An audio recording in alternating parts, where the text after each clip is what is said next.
dans le Flash Info du Lumière TV du 13 mars 2019. Nous allons tout d'abord commencer avec les infos internationales faites par Jade Lacroix. Bonjour. Algérie. Le président algérien Abdelaziz Bouteflika renonce à un 5e mandat et reporte les élections présidentielles initialement prévues le 18 avril. Cette décision est due aux 2 semaines de manifestations massives dans le pays.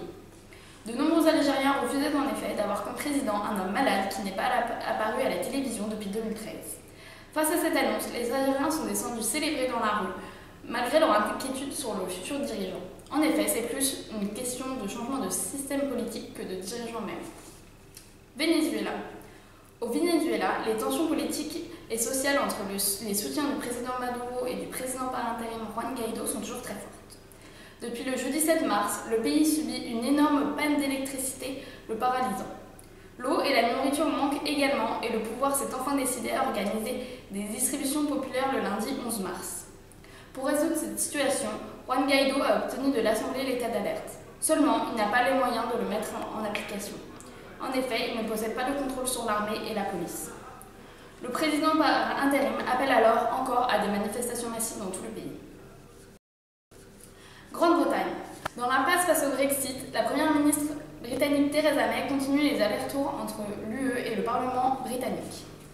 Suite au refus de l'accord qui avait été initialement conclu par l'Union européenne, May a assuré avoir obtenu de nouvelles garanties légales. Cependant, le nouveau vote du mardi 12 mars a de nouveau rejeté l'accord. À moins d'un mois de la date finale du Brexit du 29 mars, la perspective d'un no deal ou d'un nouveau vote devient de plus en plus probable. Maintenant, les informations françaises avec ma collègue Elsa Tudrose.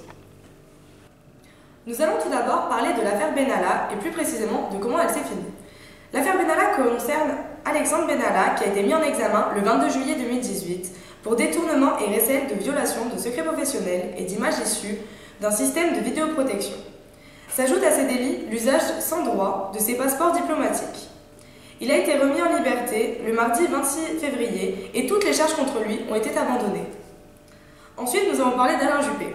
Alain Juppé a été recruté par le Conseil constitutionnel le mardi 12 mars et délaisse alors le parti de la droite modérée dont il était le chef de file. Depuis plus de 40 ans. Incessamment sous peu, le parti devra ainsi élire un nouveau chef de file pour remplacer Alain Juppé.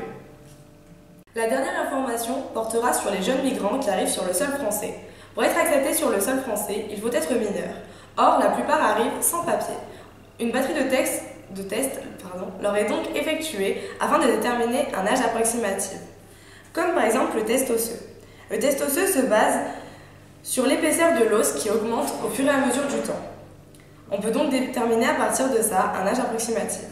Le 12 mars, Adama S. a soumis au Conseil constitutionnel ce sujet comme question prioritaire de constitutionnalité, car il est arrivé en France en 2016, alors âgé de 15 ans, mais le test lui a donné une vingtaine d'années.